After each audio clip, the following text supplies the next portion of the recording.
A paz do Senhor Jesus, meu irmão, minha irmã que está nos assistindo. É um prazer estar aqui mais uma vez com vocês. E hoje eu queria trazer para os irmãos e para as irmãs uma meditação na Palavra de Deus que se encontra em João, capítulo 13, versículo de 1 a 20. Eu queria meditar sobre o último ensinamento de Jesus. Peço aos irmãos que abram sua Bíblia e a Palavra de Deus nos diz assim. João, capítulo 13, do verso 1 ao verso 20. Ora, antes da festa da Páscoa, sabendo Jesus que já era chegada a sua hora de passar deste mundo para o Pai, como havia amado os seus que estavam no mundo, amou-os até o fim. E acabada a ceia, tendo já o diabo posto no coração de Judas Iscariotes, filho de Simão, que o traísse, Jesus, sabendo que o Pai tinha depositado nas suas mãos todas as coisas e que havia saído de Deus e que ia para Deus, levantou-se da ceia, tirou as vestes e, tomando uma toalha, cingiu-se. Depois, pôs água numa bacia e começou a lavar os pés aos discípulos e a enxugar-lhes com a toalha com que estava cingindo. Aproximou-se, pois, de Simão Pedro, que lhe disse: Senhor, tu lavas-me os pés a mim? Respondeu Jesus e disse: O que eu faço não sabes tu agora, mas tu o saberás depois. Disse-lhe Pedro: Nunca me lavarás os pés, respondeu Jesus. Se eu não te lavar, tu não tens parte comigo. Disse-lhe Simão Pedro: Senhor, não só os meus pés, mas também as mãos e a cabeça. Disse-lhe Jesus: Aquele que está lavado não necessita de lavar senão os pés, pois no mais todo está limpo. Ora, vós estáis limpo, mas não todos. Porque bem sabia ele quem o havia de trair, por isso disse: Nem todos estáis limpos. Depois que lavou os pés e tomou as suas vestes, e se assentou outra vez à mesa, disse-lhes: Entendeis o que vos tenho feito? Vós me chamais mestre e senhor, e dizes bem, porque eu o sou. Ora, se eu, senhor e mestre, vos lavei os pés, vós deveis também lavar os pés uns aos outros. Porque eu vos dei o exemplo para que, como eu vos fiz, façais vós também. Na verdade, vos digo que não é o servo maior do que o seu senhor, nem o enviado maior do que aquele que o enviou. Se sabeis estas coisas, bem-aventurados sois se as fizerdes. Não falo de todos vós, eu bem sei os que tenho escolhido, mas para que se cumpra a Escritura. O que come o pão comigo, levantou contra mim o seu calcanhar. Desde agora vou-lo digo antes que aconteça, para que quando acontecer, acreditais que eu sou. Na verdade, eu vos digo que se alguém receber o que eu enviar, me recebe a mim. E quem me recebe a mim, recebe aquele que me enviou. Sempre que uma pessoa morre, ainda mais uma pessoa pública, é notável a busca pelos últimos momentos dessa pessoa, como a última foto, as últimas palavras, a última visita a essa pessoa. No entanto, diferente das pessoas comuns que não sabem quando será o seu dia de partir, Jesus sabia o que estava por vir e presenteou seus discípulos com o último ensinamento durante a sua vida terrena. Sim, Jesus está vivo e ele continua nos ensinando até hoje. O apóstolo João, ele dedica 5 capítulos do seu evangelho, mais precisamente do capítulo 13 ao capítulo 17, às últimas horas que Jesus passou acompanhado apenas dos discípulos. Nessa situação que nós acabamos de ler, era a última Páscoa, a última refeição, as últimas horas que compartilhavam juntos antes da dramática prisão, o julgamento e a crucificação de Jesus. O local escolhido por Jesus era o cenáculo, que era uma sala ampla no primeiro andar de uma residência que já tinha sido previamente escolhida por Jesus. Nós vemos isso lá em Marcos, no capítulo 14. Nesse tipo de ocasiões, desde o Antigo Testamento, era costume oferecer ao visitante uma bacia com água para que eles pudessem lavar os pés antes de chegar à mesa para as refeições. Isso fica, um exemplo disso é em Gênesis 18 e Gênesis 19, lá com Abraão e com Noé, e com Ló, perdão. E é nesse contexto que está inserida a última lição de Jesus Cristo.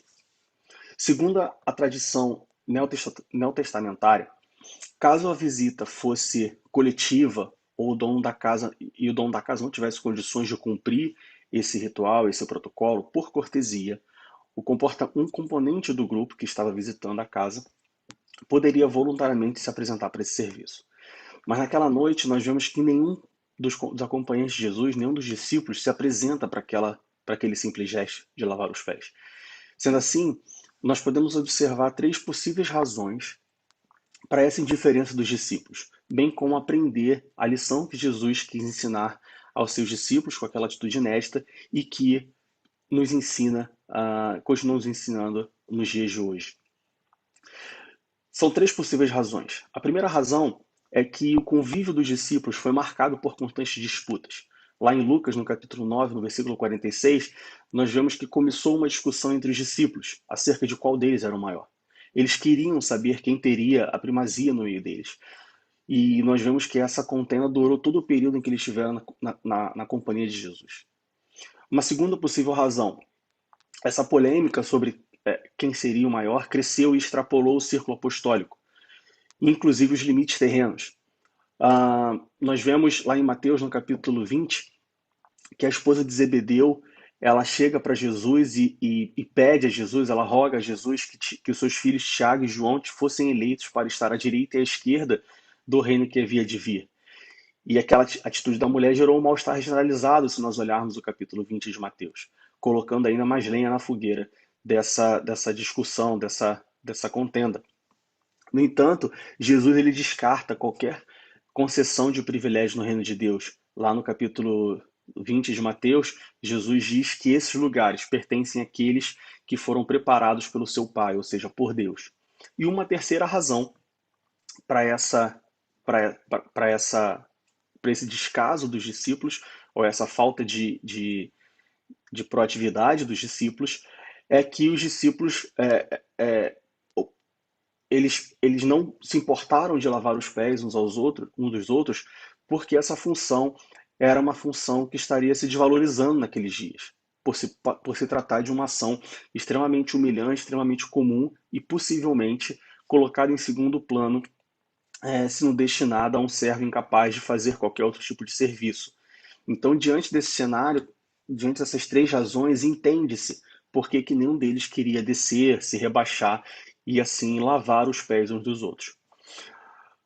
Como uma citação que é bem famosa de João Calvino, que coloca muito bem, ele fala que nunca seremos aptos para o serviço de Deus se não olharmos para além desta vida passageira.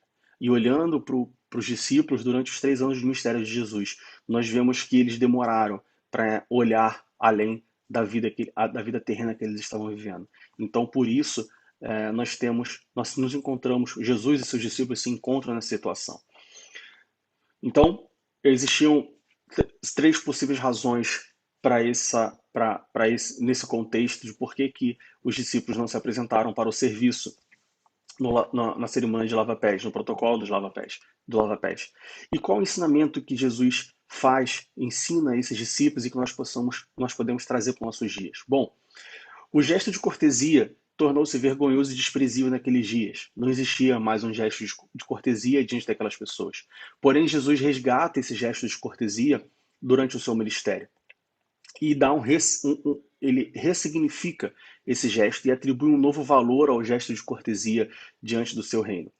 Nós podemos ver isso, por exemplo, em Mateus 5. Jesus, quando ele fala, ele diz que ele deixa bem claro que no reino de Deus, bem-aventurados são os humildes de espírito, os mansos, os famintos, os sedentos de justiça, os que choram, os misericordiosos.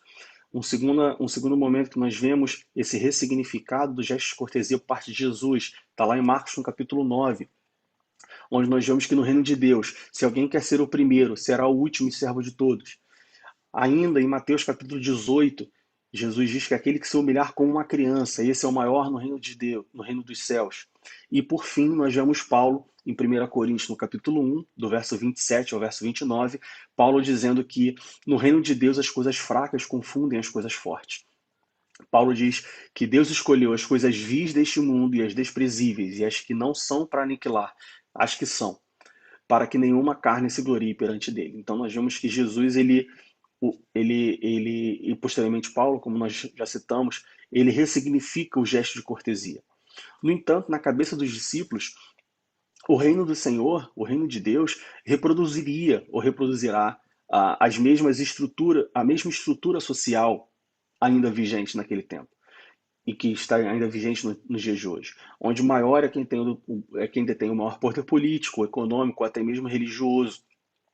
O maior é a pessoa que tem um status social alto e que, de certa forma, domina o seu semelhante. E é interessante como que, mesmo assim, Jesus não repreendeu os seus discípulos, ele não ordenou que fizessem o procedimento esperado e muito menos cancelou a refeição. Então, Jesus ele se encontrou naquela situação onde nenhum dos seus discípulos se apresentou para o serviço, mas Jesus ele não faz uma repreensão. Jesus não faz, ele não repreende os seus discípulos, ele não manda os seus discípulos fazer, ele não chama a atenção dos seus discípulos, que é um ato bem interessante.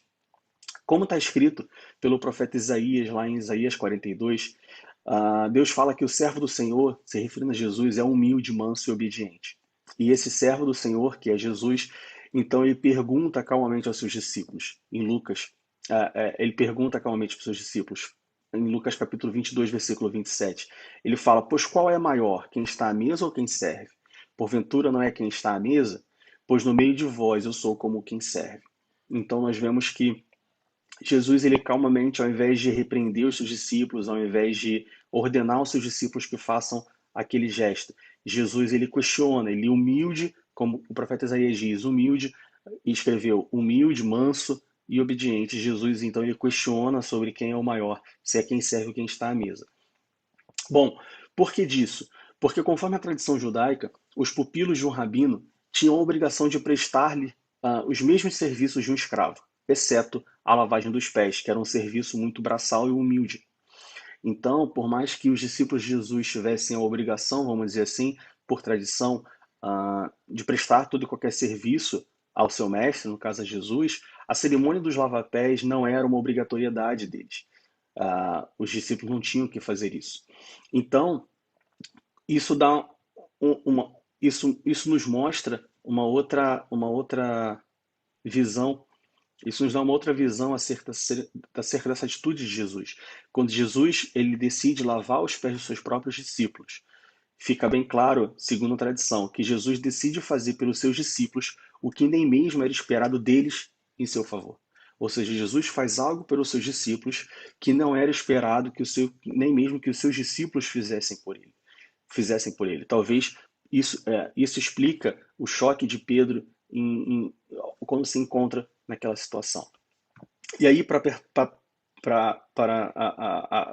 a perplexidade de todas as pessoas que estavam ali, Jesus, então, a passagem, João nos diz que Jesus ele levanta da mesa, ele tira a sua capa e coloca uma toalha na volta da sua cintura, em volta da sua cintura, o que mostra uma atitude servil, mostra Jesus tendo uma atitude de servo. Ele tira a sua capa, que denota que o dava a posição de Senhor, e ele coloca em volta da sua cintura uma toalha, ou seja, mostrando uma atitude servil. Depois disso, Jesus derrama água numa bacia e começa a lavar os pés dos discípulos, enxugando com a toalha que estava em volta da sua cintura. Foi o trecho que nós lemos em João, capítulo 13, do versículo 2 ao versículo 5. Com esse gesto serviçal, Jesus ele rompe mais um paradigma cultural na relação mestre-discípulo. Jesus ele dá um novo significado ao sentido de liderança para o cristão. Ele confidenciou o que esperava e depois ele confidencia o que ele esperava dos seus discípulos depois dessa lição, depois desse ensinamento.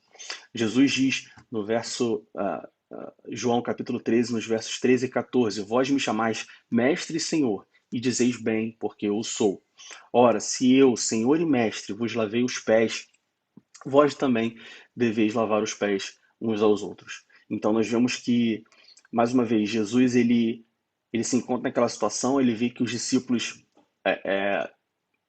pelas possíveis três razões que nós já apresentamos, os discípulos eles se recusam, ou eles não se apresentam para fazer aquilo que não que era esperado, porque como nós vimos, não era esperado que um servo fizesse isso para o seu senhor, mas por um gesto cortês, por um gesto gentil, eles poderiam fazer.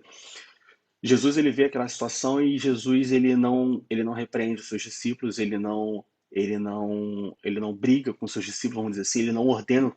Jesus poderia muito bem ordenar os seus discípulos, chamar dois ou três ali e falar: vem cá, vocês não estão vendo o que tem que acontecer aqui?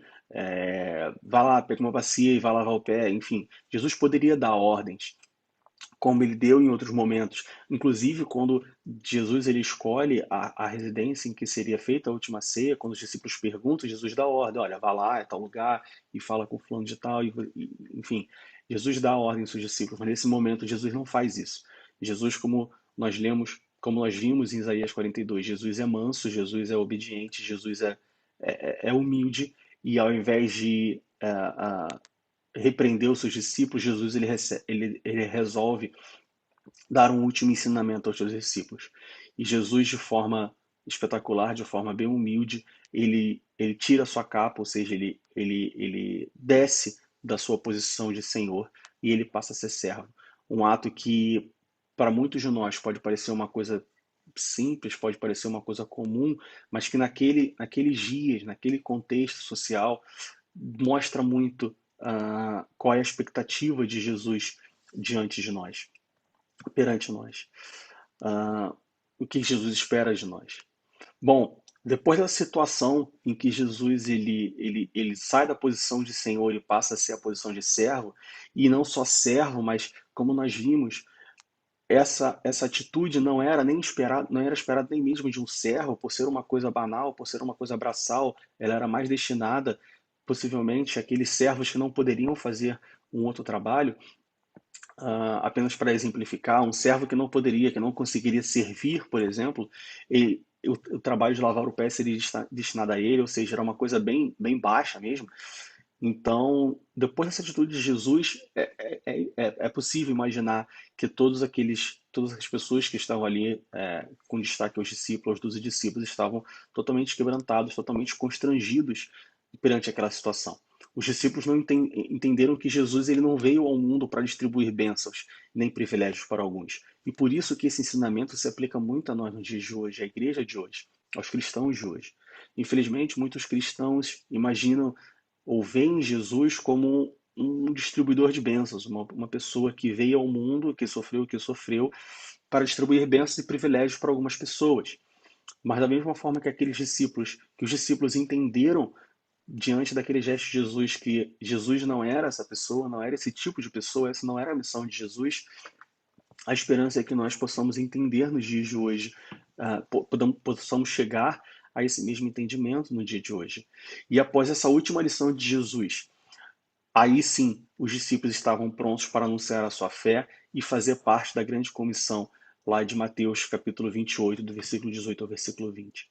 Ou seja, somente depois dessa última lição, os discípulos estavam prontos para fazer parte da chamada que Jesus faz no fim, antes de subir ao céu, de que eles deveriam ir e pregar o evangelho em todo canto e tudo mais. Então vejam como que, por mais que os discípulos tenham passado 3 anos na presença de Jesus, na presença do Mestre, aprendendo várias outras coisas, ainda faltava um último ensinamento. Jesus sabia que ainda faltava a cereja do bolo para que os discípulos pudessem estar sim aptos, estar agora aptos a cumprir a sua missão, cumprir o seu chamado. E como nós vemos, depois desse ensinamento, depois desse último ensinamento, como eu já falei, em Mateus capítulo 28, os discípulos agora estão prontos para anunciar a sua fé, para fazer parte da grande comissão. E isso só vai melhorando. Em Atos capítulo 2, os discípulos são cheios do Espírito Santo. Por quê? Porque eles foram esvaziados da ânsia do poder.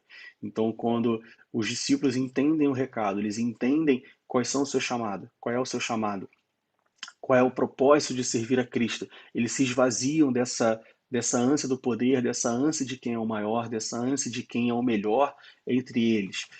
E então eles são cheios do Espírito Santo. Eles entenderam que eles não deveriam buscar honrarias humanas, eles não deveriam buscar nenhum tipo de reconhecimento humano. Os discípulos entenderam, e nós vemos isso lá em 1 Tessalonicenses, capítulo 2, e em Gálatas, capítulo 6, nós vemos que Paulo ele escreve sobre isso, onde ele entende que eles não deveriam buscar, de novo, as honras humanas ou as glórias terrenas.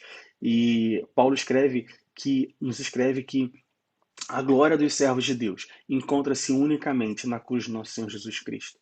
Então, como aprendizado para nós na vida de hoje, não espere honras humanas, não espere glórias humanas.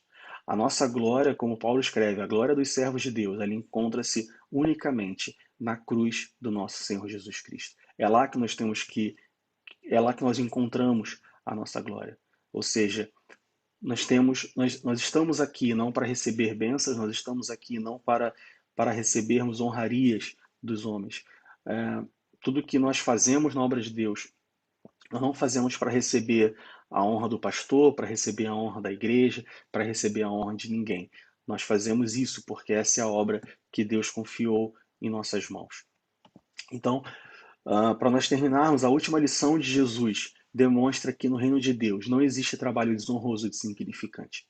Nenhum trabalho para Deus é desonroso ou insignificante. Veja, como nós já falamos mais de uma vez, aquele ato de lavar os pés dos convidados era uma coisa desonrosa naqueles dias. Era uma coisa que ninguém queria fazer, que ninguém se prontificava a fazer. Mas Jesus, quando ele se prontifica a fazer aquilo, esse trabalho, ele é honrado. Esse trabalho, ele é Jesus usa esse trabalho para nos ensinar. E para nós, nos dias de hoje, isso, como eu falei, isso mostra que não existe trabalho desonroso, não existe um trabalho insignificante no reino de Deus. As tarefas, por mais que as tarefas, por mais que o trabalho pareça simples, se elas forem realizadas com amor, com dedicação e principalmente diante da direção de Deus, se elas forem realizadas debaixo da vontade de Deus, elas são indescritíveis aos olhos do nosso Senhor. Deus ele olha para cada um, para a obra de cada uma, para a obra das nossas mãos, para a obra de cada um de nós. E se ele encontrar pureza no coração, se ele encontrar sinceridade no coração, não importa qual o tamanho, não importa qual o alcance da obra, não importa se você está ajudando um mendigo ou se você está pregando numa cruzada evangelística para 5 milhões de pessoas, ela tem o mesmo valor para Deus. Ela tem o mesmo peso e ela é indescritível aos olhos do Senhor. Então, para nós encerrarmos, uma bacia de água e uma toalha permanece para nós cristãos como padrão de excelência no serviço ao nosso próximo. Antes de nós tentarmos fazer algo grande, antes de nós tentarmos ou buscarmos uma obra grande, antes de nós buscarmos ser reconhecidos em qualquer lugar, em qualquer círculo, em qualquer situação, nós devemos procurar primeiro, olhar para dentro de nós e procurar primeiro se nós, que papel nós representaríamos naquela situação. Antes de eu procurar ser um pregador, antes de eu procurar ser um pastor, antes de eu procurar ser um diácono presente, antes de eu procurar realizar qualquer obra um pouco maior, realizar qualquer coisa um pouco maior na obra de Deus, eu devo me perguntar, será que eu me apresentaria ao serviço de lavar os pés daqueles convidados? Será que antes de eu procurar um trabalho grande na igreja, será que eu estaria disposto a realizar um trabalho desprezível, um trabalho secundário, um trabalho sem a mínima importância terrena? Onde está o meu coração? Qual é o meu desejo? Essa deve ser a nossa pergunta diária. É a pergunta que nós temos que nos perguntar, fazer a nós mesmos diariamente. Lembre-se, uma bacia de água e uma toalha. Esses dois elementos permanecem para nós como cristãos um padrão de excelência no serviço do nosso próximo. Nós não podemos querer agradar a Deus se nós somos incapazes de servir o nosso próximo nas menores coisas. Nós não podemos querer buscar de Deus coisas grandes, nós não podemos querer buscar de Deus obras grandes e realizações grandes se nós somos incapazes de nos apresentar o menor serviço, o mais desprezível possível. É isso que Jesus ensinou para aqueles discípulos na última ceia, naquele contexto, naquela situação. Foi o último ensinamento de Jesus aos seus discípulos, um ensinamento que fez cair a ficha nos discípulos de que eles estavam buscando a coisa errada, e a partir daí, como nós já falamos, tudo muda na vida dos discípulos e eles passam a ser, e aí eles são revestidos do poder e eles passam a realizar coisas grandes, coisas magníficas que nós ouvimos e aprendemos até hoje. Tenha isso no seu coração, reflita sobre sobre essa passagem, reflita sobre essa atitude de Jesus Cristo, sobre esse ensinamento que ele nos deixou.